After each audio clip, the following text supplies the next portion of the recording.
Une chambre désordonnée reflète plus que ce que l'on voit à première vue. Ce n'est pas seulement de la poussière et des objets hors de leur place, c'est aussi le poids de ce qui s'est accumulé, les choses qui n'ont jamais été utilisées, les souvenirs qui ne servent plus et le manque d'espace pour le nouveau. C'est aussi la vie quand elle est remplie de charges émotionnelles, de mauvaises habitudes et de promesses qui n'ont jamais été tenues. Il est difficile d'avancer, de respirer et même de perdre la clarté pour décider où aller.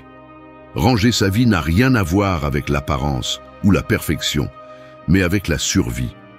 Parce que tant qu'on est entouré de bruit, de distractions et de dépendance, l'essentiel reste enfoui.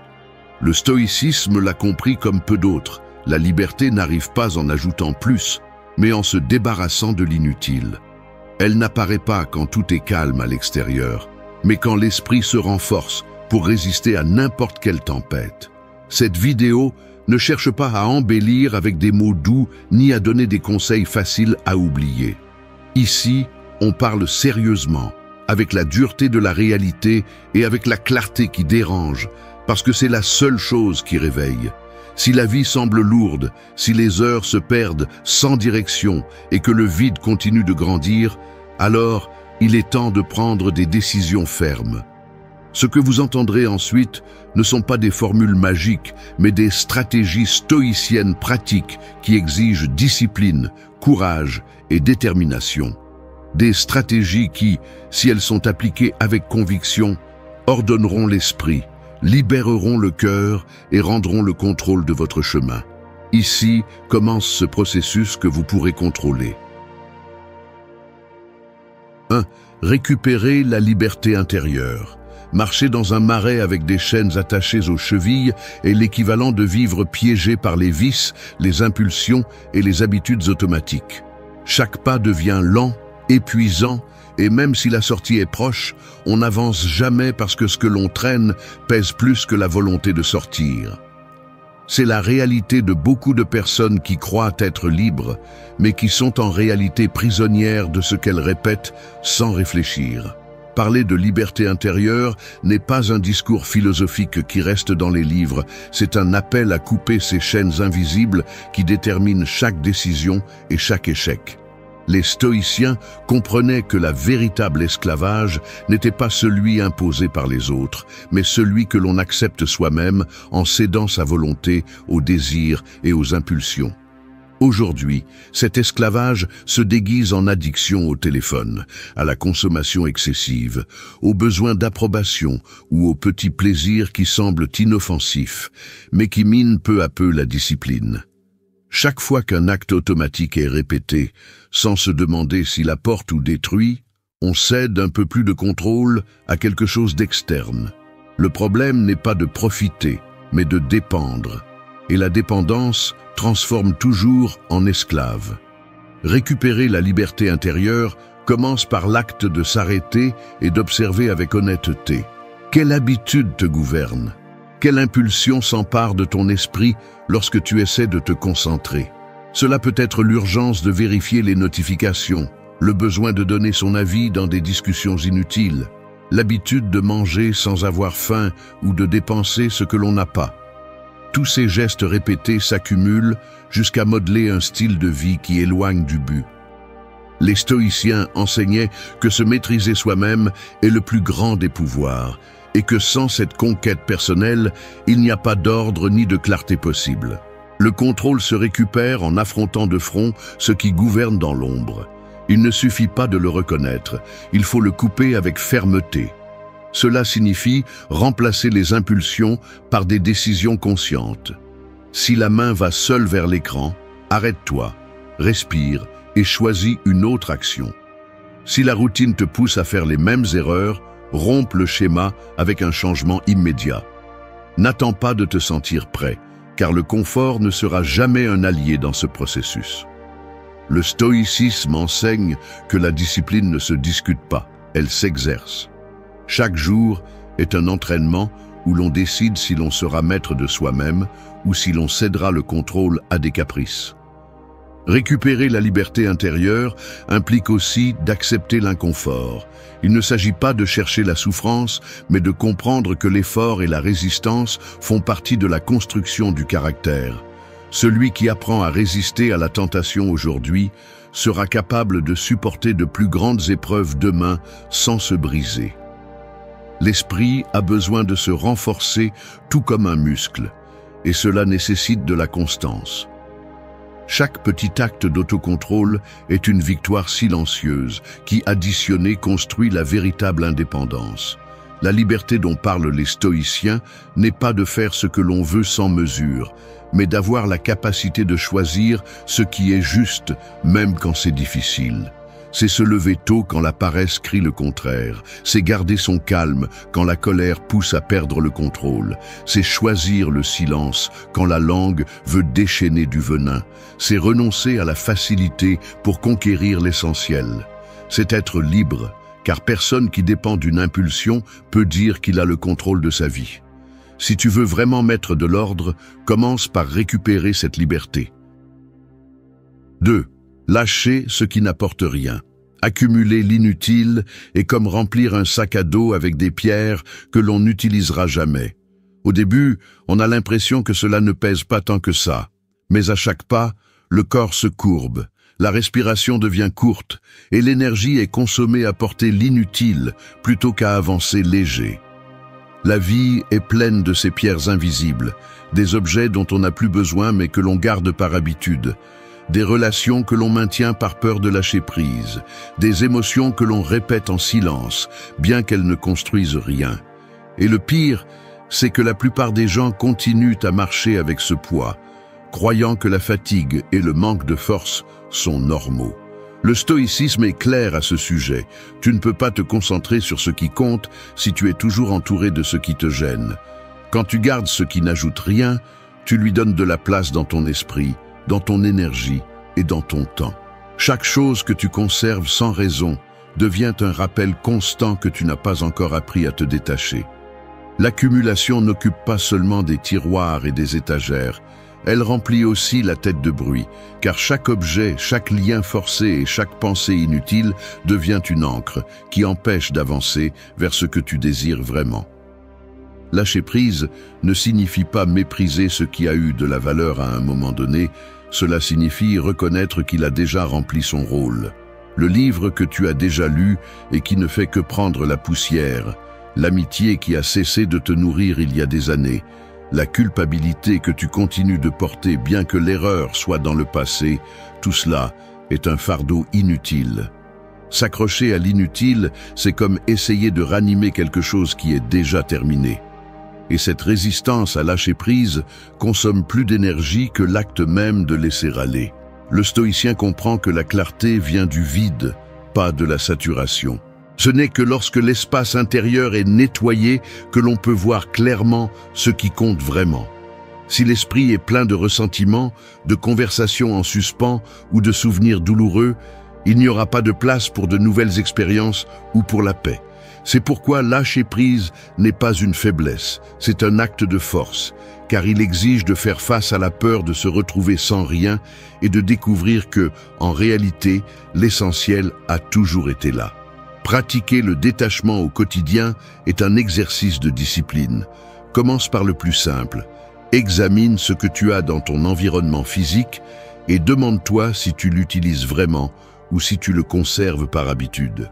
Fais de même avec ton cercle social. Identifie qui te fait grandir et qui ne fait que consommer ton énergie. Observe tes pensées, détecte celles qui se répètent encore et encore sans rien résoudre et décide de mettre fin à ce cycle. Chaque fois que tu élimines ce qui n'apporte rien, tu récupères de l'espace pour ce qui transforme vraiment. Le détachement ne signifie pas froideur ni indifférence. Il signifie apprendre à valoriser l'essentiel sans être lié à ce qui l'entoure. Un cœur plein de rancœur n'a pas de place pour la gratitude. Un esprit plein de distractions ne peut pas se concentrer sur ce qui est important. Une vie pleine de liens forcés n'ouvre pas la porte à des relations authentiques. Lâcher prise, c'est ouvrir la porte pour que vienne ce qui ajoute vraiment. Si tu veux vraiment mettre de l'ordre dans ta vie, apprends à ne porter que ce qui est nécessaire. Fais du détachement une pratique constante, car chaque jour, la société essaiera de te convaincre que tu as besoin de plus, que tu dois retenir, que perdre est synonyme d'échec. Mais en réalité, perdre ce qui n'ajoute rien est la plus grande victoire. Quand tu lâches prise, tu retrouves la légèreté. Et avec cette légèreté vient la clarté pour avancer sans peur, avec des pas fermes et une direction définie. C'est là la force d'apprendre à lâcher ce qui n'apporte rien. 3. Le pouvoir du pardon. Garder rancune est comme boire du poison en espérant que l'autre s'effondre. C'est un fardeau invisible qui s'installe sur le dos et qui, bien que non perceptible à première vue, consomme de la force, vole de l'énergie et déforme la façon dont on voit le monde. Le ressentiment transforme chaque souvenir en une blessure ouverte qui ne cicatrise jamais parce qu'on insiste à la gratter encore et encore. On pense que pardonner est un cadeau pour l'autre, mais en réalité, c'est une libération pour soi-même. Le stoïcisme comprend le pardon comme une stratégie de liberté. Il ne s'agit pas de justifier ce qui était mal, ni d'absoudre le coupable. Il s'agit de couper le lien toxique qui unit le cœur au passé. Tant que le ressentiment reste vivant, le présent est contaminé et l'avenir est limité. Chaque pensée de rancœur vole de l'espace qui pourrait être utilisé pour construire, apprendre et avancer. C'est comme traîner une ombre qui couvre chaque pas, empêchant de voir clairement où l'on va. Pardonner n'est pas oublier ni nier ce qui s'est passé. C'est le regarder en face, reconnaître le mal et choisir de ne plus le porter. Le stoïcien sait qu'il n'a pas de contrôle sur ce que les autres ont fait, mais il a le contrôle sur la façon dont il décide de réagir. Si quelqu'un te trahit, tu ne peux pas changer ce qui s'est passé, mais tu peux décider de ne pas être prisonnier de cette blessure pour le reste de ta vie. Le pardon est un acte de pouvoir, car il brise l'illusion que l'autre continue à dominer tes émotions. Pratiquer le pardon exige du courage. Ce n'est pas un processus immédiat ni facile, mais il est nécessaire. Commence par reconnaître quel ressentiment tu portes avec toi, quel souvenir te fait encore mal, quel nom te pèse encore. Écris-le, exprime-le dans un journal ou à voix basse, révèle ce que tu as gardé caché. Ensuite, demande-toi combien il te coûte de porter ce poids, combien d'énergie tu perds à te souvenir de ce que tu ne peux pas changer. Cette prise de conscience est la première étape pour lâcher prise. Le pardon nécessite aussi de l'humilité. Reconnaître que tous, à un moment donné, nous avons échoué, que personne n'est à l'abri de blesser autrui, même sans intention. Cette compréhension ne minimise pas ce qui a été souffert, mais elle ouvre une perspective plus large. Si tu attends de la compréhension pour tes erreurs, tu peux aussi choisir de la donner aux autres. Et la donner non pas parce qu'ils le méritent, mais parce que ta paix intérieure vaut plus que de rester attaché à une chaîne de haine. Ne pas pardonner, c'est perpétuer le mal. Cela signifie que l'erreur du passé continue de gouverner le présent. Chaque fois que tu te souviens avec colère de ce que quelqu'un a fait, tu permets à cette personne d'avoir encore du pouvoir sur toi. Le pardon coupe ce contrôle et rend l'autorité à ton intérieur. C'est un rappel que ta vie ne dépend pas de ce que les autres ont fait, mais de ce que tu décides de faire avec. Le stoïcien comprend que la vie est trop courte pour la gaspiller à nourrir des rancunes. Chaque minute que tu consacres à la haine est une minute que tu n'utilises pas pour aimer, pour créer, pour grandir. Le pardon libère de l'espace pour la gratitude, pour de nouvelles relations, pour de nouvelles opportunités. C'est comme ouvrir des fenêtres dans une pièce fermée depuis des années. Soudain, l'air entre, la lumière illumine et tout change de perspective. Si tu veux mettre de l'ordre dans ta vie, tu as besoin de cette étape. Pardonner n'est pas un signe de faiblesse, c'est l'un des plus grands actes de force. C'est dire clairement « Je ne vais pas permettre que mon présent continue d'être dicté par les blessures du passé ». C'est déclarer l'indépendance émotionnelle et récupérer. 4. Protéger l'esprit. Une forteresse peut avoir des murs imposants, mais si la porte reste ouverte, tôt ou tard, l'ennemi entre et détruit de l'intérieur. C'est ainsi que fonctionne l'esprit. Peu importe combien d'efforts tu mets à grandir ou à maintenir la discipline, si tu ne fais pas attention à ce que tu laisses entrer, tu finiras dominé par des idées, des voix et des stimuli qui érodent ta force intérieure. La société actuelle n'envahit pas avec des armées, elle envahit avec des notifications, des titres alarmistes, des comparaisons sur les réseaux sociaux et des conversations vides qui semblent inoffensives, mais qui s'épuisent lentement jusqu'à affaiblir la clarté.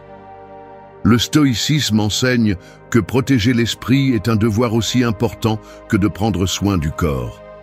Il ne s'agit pas de se renfermer dans un silence absolu, mais de filtrer intelligemment ce qui nourrit et ce qui intoxique. Chaque nouvelle qui ne cherche qu'à générer de la peur, chaque personne qui décharge sa frustration sur toi, chaque réseau social qui vole des heures sans apporter de valeur, sont comme des soldats ennemis qui franchissent la porte ouverte de ta forteresse. Et si tu ne prends pas la décision de la fermer, ils décideront pour toi comment tu dois penser, sentir et agir. L'esprit est un terrain fertile. Ce que tu y sèmes, y pousse. Si tu plantes des idées de doute, de haine, de peur, ces fruits t'accompagneront chaque jour. Si tu choisis de cultiver des pensées de calme, de but et de résilience, alors tu auras des armes prêtes pour quand les tempêtes arriveront. Protéger l'esprit implique un travail conscient de vigilance, de fixer des limites claires à ce qui entre et à ce qui reste. Parce que tout ce que tu consommes devient une partie de toi, et ce que tu laisses les autres semer en toi définit la qualité de ta vie. La première étape pour protéger l'esprit est d'identifier les sources de bruit. Demande-toi ce qui te laisse épuisé après l'avoir consommé. Cela peut être un journal télévisé qui répète les malheurs sans offrir de solution, un groupe de personnes qui ne parlent que de problèmes, ou même tes propres pensées qui se répètent comme un écho négatif.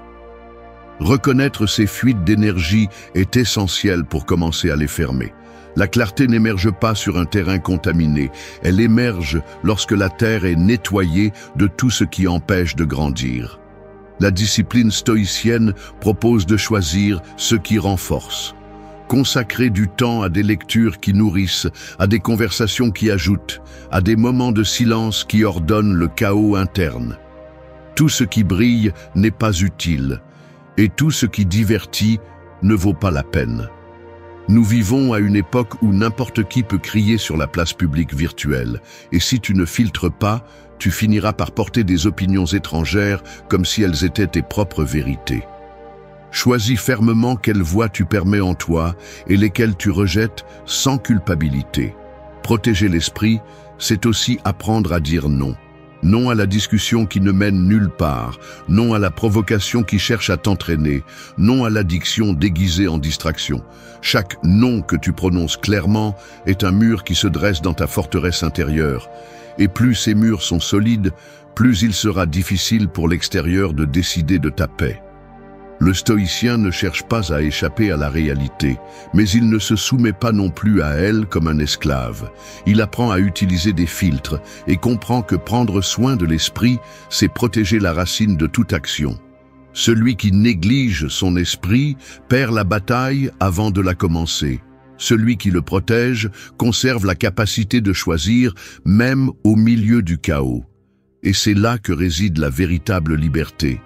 Non pas dans le contrôle de ce qui se passe à l'extérieur, mais dans la décision ferme de ce qui est permis à l'intérieur. 5. Se concentrer sur l'essentiel. L'eau qui coule partout se disperse jusqu'à perdre sa force, mais lorsqu'elle s'écoule dans un lit solide, elle devient un courant irrésistible, capable de déplacer des montagnes. La vie fonctionne de la même manière. Celui qui disperse son attention dans 1000 directions finit par se fatiguer et se vider, tandis que celui qui concentre son énergie sur ce qui compte vraiment trouve de la clarté, de l'avancement et du sens. La plupart des gens ne sont pas en échec par manque de talent, mais parce qu'ils confondent l'urgent avec l'important et finissent par dépenser leur énergie dans des choses qui ne laissent jamais de traces. Le stoïcisme insiste sur une vérité inconfortable. La vie devient désordonnée lorsque l'on essaie de plaire à tout le monde, lorsque l'on accepte chaque engagement sans réfléchir, lorsque l'on dit oui par peur de déranger. La conséquence est une routine saturée, un calendrier qui étouffe et un esprit qui ne distingue pas entre ce qui construit et ce qui détruit. La racine du désordre réside dans l'incapacité de filtrer, de choisir, de couper l'inutile sans culpabilité. Ordonner signifie prioriser, et prioriser exige du courage pour fermer la porte à ce qui ne mène à rien. Se demander ce qui est essentiel est le début de toute clarté. Posez-vous la question crûment.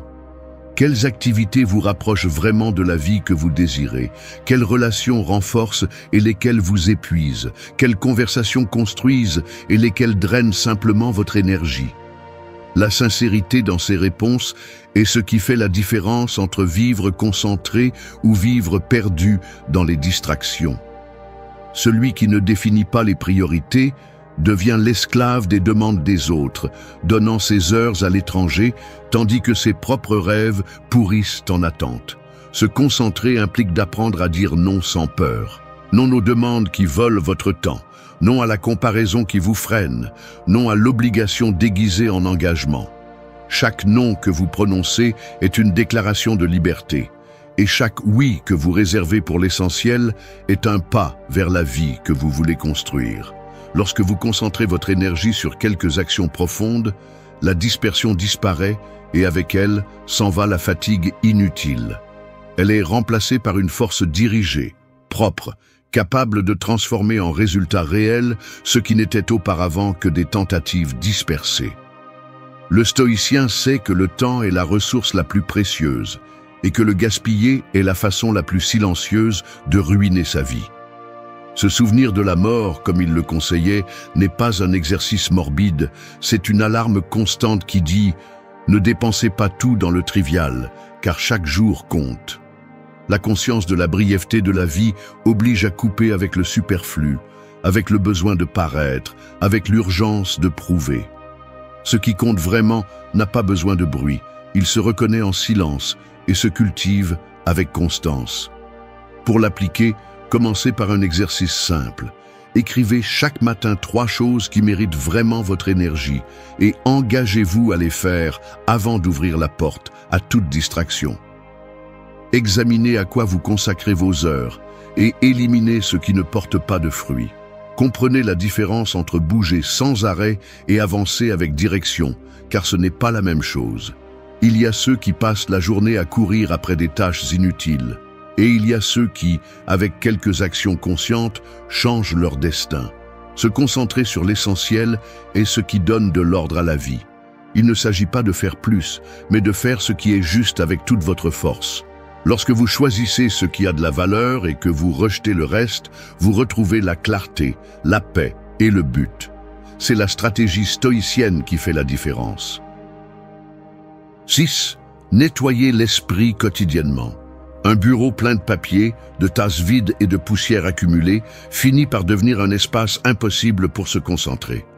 Même si tu veux travailler, chaque chose hors de place interrompt et disperse. C'est ainsi que fonctionne l'esprit lorsqu'il se remplit de pensées en suspens, de tensions non résolues et de préoccupations qui se répètent sans cesse. On essaie d'avancer, mais le bruit interne ne le permet pas, parce que rien n'est en ordre. La clarté mentale ne s'obtient pas en attendant qu'un jour tout se calme. Elle se construit avec une habitude consciente. Nettoyer quotidiennement ce qui est superflu. Le stoïcisme ne parlait pas d'accumuler des victoires, mais de garder l'esprit préparé. Un esprit plein de déchets émotionnels est comme une rivière polluée. Il perd sa pureté et finit par entraîner le pire de lui-même dans chaque coin. C'est pourquoi les stoïciens insistaient sur la pratique de la réflexion quotidienne, sur l'examen de ce qui a été vécu, sur le lâcher-prise de ce qui ne dépend pas de soi, et sur le maintien du calme face à l'inévitable. Le nettoyage n'est pas un événement isolé, c'est un processus constant, car chaque jour apporte de nouvelles charges qui, si elles ne sont pas lâchées, deviennent un poids inutile. Nettoyer l'esprit implique de revoir ce que l'on pense avec la même discipline que l'on vérifie l'hygiène personnelle. Tout comme on ne conçoit pas de passer des semaines sans se baigner, on ne devrait pas accepter d'accumuler des pensées nuisibles sans les examiner. La rancune, l'inquiétude pour l'avenir, la culpabilité pour ce qui ne peut plus être changé, tout cela est de la saleté mentale qui s'accumule jusqu'à bloquer l'énergie. Le véritable ordre commence de l'intérieur et celui qui veut avancer a besoin d'un espace intérieur dégagé. Il existe des pratiques simples qui sont puissantes si elles sont appliquées avec constance. Écrire dans un journal, à la fin de la journée, permet de libérer ce que tu ne veux pas garder en mémoire. Méditer quelques minutes en silence nettoie le bruit et ramène au présent. Respirer calmement, en période de tension, ouvre une fissure dans le tourbillon de pensée. Aucune de ces actions n'élimine les problèmes, mais toutes évitent qu'ils ne deviennent un chaos en toi. L'esprit a besoin de ces rituels, comme le corps a besoin de repos, car sans eux, il s'use plus rapidement qu'il ne peut se rétablir. Le nettoyage mental exige également une vigilance. Demande-toi quelles choses tu portes inutilement dans ta journée.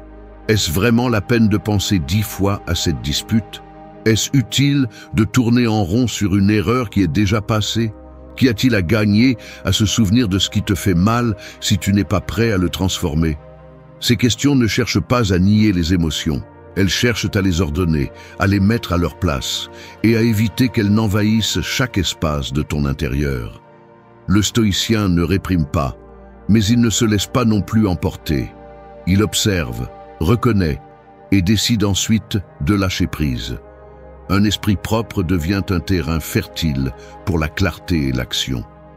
Lorsque tu n'es pas lié à la tension d'hier ni à l'anxiété de demain, tu peux répondre calmement à ce qui se passe aujourd'hui. C'est vivre avec présence, et cette présence est celle qui permet de prendre de meilleures décisions. Celui qui porte trop ne voit pas clairement, mais celui qui nettoie quotidiennement conserve la capacité de distinguer ce qui importe de ce qui est superflu. Si tu veux mettre de l'ordre dans ta vie, n'attends pas qu'un coup de chance ou un jour parfait arrive pour commencer. Commence par libérer ton esprit de tout ce dont tu n'as plus besoin.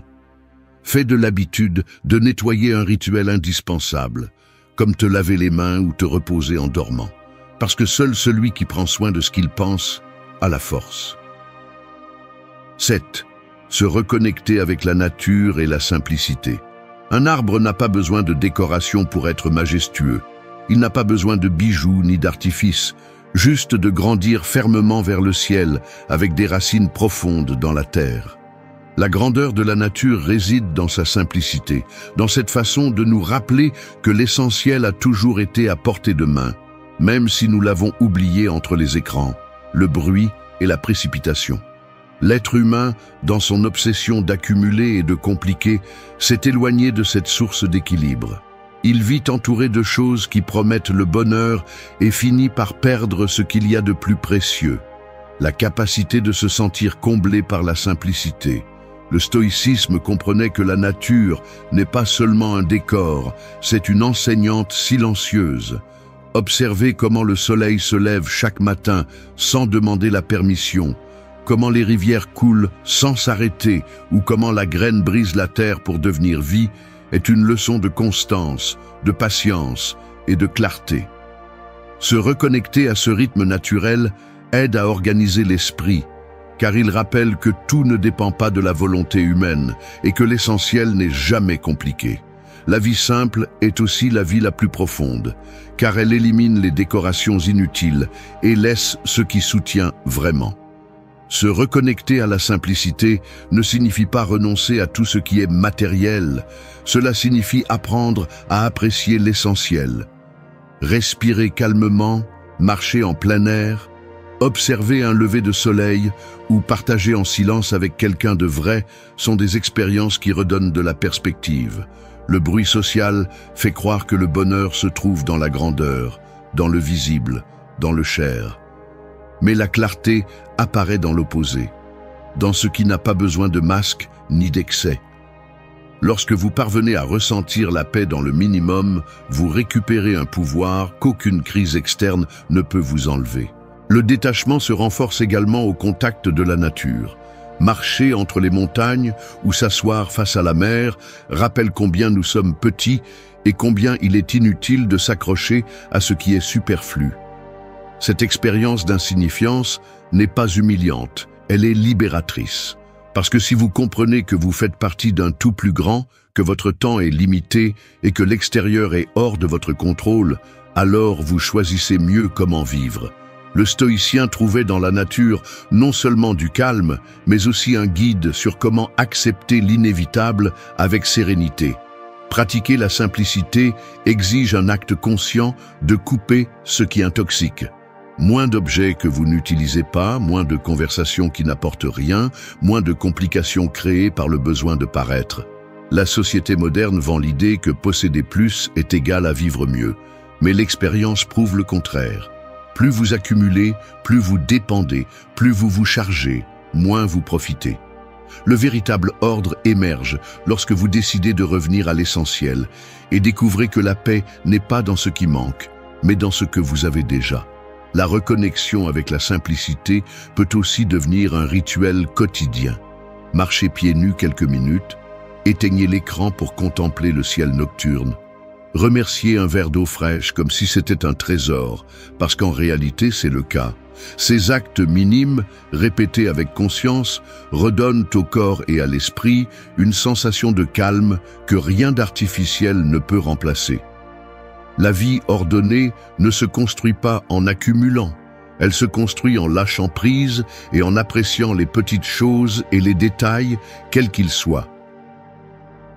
8. Valoriser et bien utiliser le temps. Le tic-tac constant d'une horloge ne progresse pas pour te rappeler l'heure, mais pour te rappeler que la vie se raccourcit à chaque seconde qui passe. Le temps ne demande pas la permission et n'attend pas que tu sois prêt, il suit simplement son cours. Et pendant ce temps, beaucoup le traitent comme si c'était une ressource illimitée, le gaspillant en distraction, le donnant à des personnes qui ne le valorisent pas, ou le gaspillant en soucis qui ne résolvent jamais rien. L'ironie est que tout le monde dit vouloir plus de temps, mais peu osent prendre soin de celui qu'ils ont déjà. Le stoïcisme l'a bien précisé. La seule chose que nous possédons vraiment est le présent, ni le passé qui n'existe plus, ni le futur qui n'est pas encore arrivé. Seulement cet instant qui, si tu ne l'exploites pas, devient de la poussière de mémoire. C'est pourquoi les stoïciens se souvenaient de la mort comme un exercice de lucidité. Non pas pour vivre dans la peur, mais pour comprendre que la vie est finie et que perdre du temps sur ce qui n'a pas d'importance est une forme silencieuse de suicide. Chaque jour que tu donnes au bruit, à l'inutile, à ce qui ne construit pas, est un jour que tu ne récupéreras jamais. Valoriser le temps signifie auditer comment tu l'utilises. Pose-toi la question gênante. Combien de ton temps est consacré à ce qui transforme vraiment ta vie et combien à ce qui te divertit simplement? La réponse est souvent dérangeante, car elle montre que la plupart des gens consacrent des heures entières à des écrans, à des conversations sans but, à des tâches qui pourraient être éliminées sans que rien ne se passe. Organiser sa vie exige de couper ces vols invisibles. Le temps n'est pas un luxe, c'est l'essence de ce que tu es. Et en prendre soin, c'est prendre soin de toi-même. Bien utiliser son temps ne signifie pas le remplir d'activités, mais lui donner du sens. Certains courent d'un endroit à l'autre toute la journée et arrivent le soir vides, tandis que d'autres font peu de choses mais essentielles et se couchent avec la paix d'avoir progressé. La différence réside dans l'intention avec laquelle tu choisis tes actions. Chaque matin, tu devrais te demander « Qu'est-ce qui mérite mon attention aujourd'hui? Qu'est-ce qui aura un impact? Qu'est-ce qui me rapproche du type de vie que je veux ?» Si tu ne le fais pas, d'autres décideront pour toi et tu finiras par dépenser ton énergie à répondre aux attentes des autres. Le temps est également respecté en posant des limites. Dire non à ceux qui volent des heures sans offrir de valeur, dire non à ceux qui cherchent à profiter de ta disponibilité, dire non à la tentation de te perdre dans les distractions. Chaque non que tu protèges est un oui à ta vie.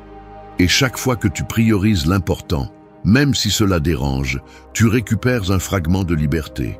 Le stoïcien comprenait que protéger le temps, c'est protéger la possibilité de vivre avec un but. Valoriser le temps, c'est aussi apprendre à être présent. Il ne sert à rien de planifier un avenir parfait si tu n'es pas capable de vivre cet instant. Le passé n'existe plus et l'avenir n'est jamais sûr. La seule chose réelle est ce moment, et si tu le vis avec conscience, le reste s'arrange.